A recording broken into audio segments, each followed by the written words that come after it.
Huawei is famous for its 5G technology on the one hand and US sanctions on it on the other. Huawei, as a communications company, is undoubtedly very strong in its mobile phone and communications business. But it is moving into the automotive industry. On November 25, 2020, Ren Zhengfei personally issued a document reiterating that Huawei would not build a car within 3 years. But in the past few years, Huawei has been rumored to be about to build cars. In fact, this news is both true and false. Why? Chengdong, Huawei's executive director, once said, "We only make parts and do not build cars, but we help car companies build good cars." Huawei provides car companies with various technologies and cooperates with them to build cars, rather than manufacturing alone. So why does Huawei have to build cars? For Huawei, what setbacks will it encounter when entering the automotive industry? Your vision is your world. Welcome to Auto Age. Now you are on the journey to look back at every change in the car, witness every surge in speed, and explore the mystery behind the car. Before we started today's video, please subscribe to the channel and turn on the notification bell. Okay, let's get started. Huawei, which once dominated the mobile phone industry, suddenly started to build a car, and it is easy to be accused of not doing the right thing.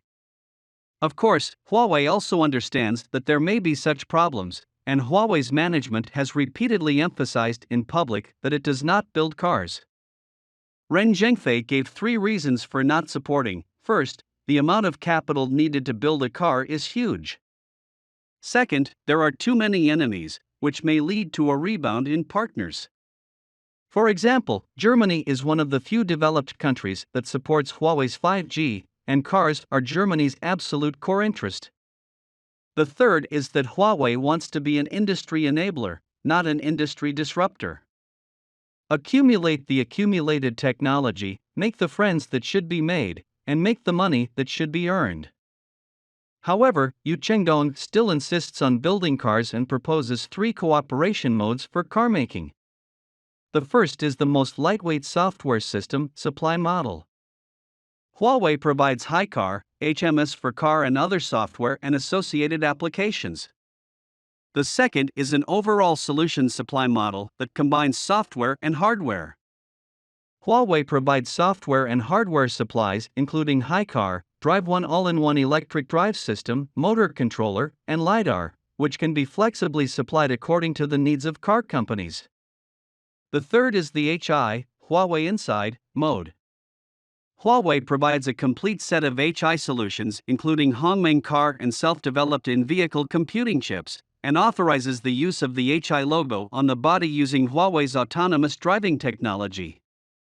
Behind Chengdong's insistence on building cars is Huawei's current predicament. According to institutional data, Huawei's mobile phone business shrunk again in 2021. In the third quarter, Huawei's mobile phone shipments in the global market were 5.8 million units, with a market share of only 2%, down 40.8% month-on-month and 84.95% year-on-year. Affected by the mobile phone business, in the first 3 quarters of 2021, Huawei's revenue was 451 billion yuan, a decrease of more than 200 billion yuan compared with the same period last year, a year-on-year decrease of 32.14%. However, Huawei has invested heavily in Huawei Cloud and digital energy, so it urgently needs to find new revenue and profit growth points. Smart cars just happen to be another industry comparable to the once smartphone outlet. First, the smart car market is large enough. According to data, as of November 2021, the production and sales of new energy vehicles were 3.023 million and 2.99 million respectively, an increase of 1.7 times year-on-year, and the market penetration rate reached 12.7%, and the growth of nearly 2 times indicates that the industry is still in the stage of rapid growth. The second is strong policy support. The Carbon Peaking Action Plan before 2030 clearly points out that every company should vigorously promote new energy vehicles, gradually reduce the proportion of traditional fuel vehicles in new vehicle production and sales and car ownership, and promote the electrification of urban public service vehicles, promote electric, hydrogen fuel, liquefied natural gas-powered heavy-duty freight vehicles. By 2030, the proportion of vehicles powered by new energy and clean energy will reach about 40%. Therefore, Huawei has invested a lot of resources in the field of in-vehicle intelligence systems, and has deployed more than a dozen intelligent R&D centers in Shenzhen, Suzhou, Dongguan, Wuhan, Nanjing, Xi'an, and other places. Wang Jun, chief operating officer of Huawei's Smart Car Solution BU, once said that Huawei has invested more than $1 billion in the field of auto parts R&D, and has a R&D team of 5,000 people. Obviously, what Huawei wants to do is platform plus ecology, improve the intelligent attributes of cars, and build a new ecosystem. However, it is unacceptable for powerful OEMs. Car data and intelligent technology are the core of car building. However, time is running out for Huawei. Why? For the whole of 2021, Tesla has delivered nearly 936,200 vehicles globally.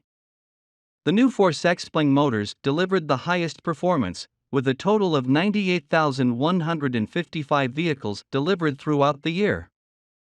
Next, NIO delivered a total of 91,429 vehicles, and Li 1 delivered a total of 90,491 vehicles.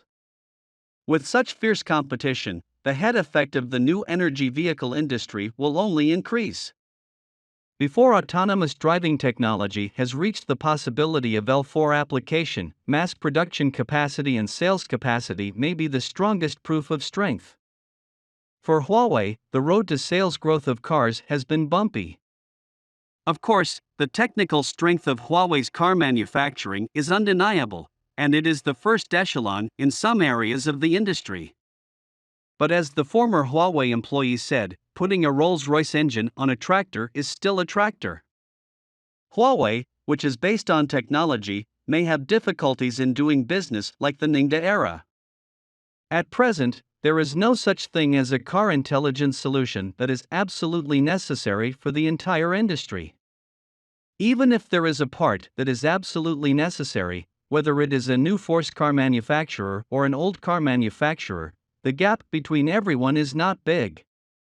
When the industry has not formed absolute patent barriers, they all tend to finance self-research. In this way, it can maintain its long-term competitiveness and right to speak, and secondly, there are new stories to tell in the capital market. Compared with the mobile phone industry, which can rely on low prices to harvest people who are not sensitive to brands in the early stage, and even rely on the rapid spread of the pre-installed system of cottage phones, the automobile industry is not so simple. Automobile is an industrial product with a more complex supply chain, and it is also a relatively high-net-worth consumer product. As long as it is a consumer product, the subtle influence of the brand's mind will still exist for a long time.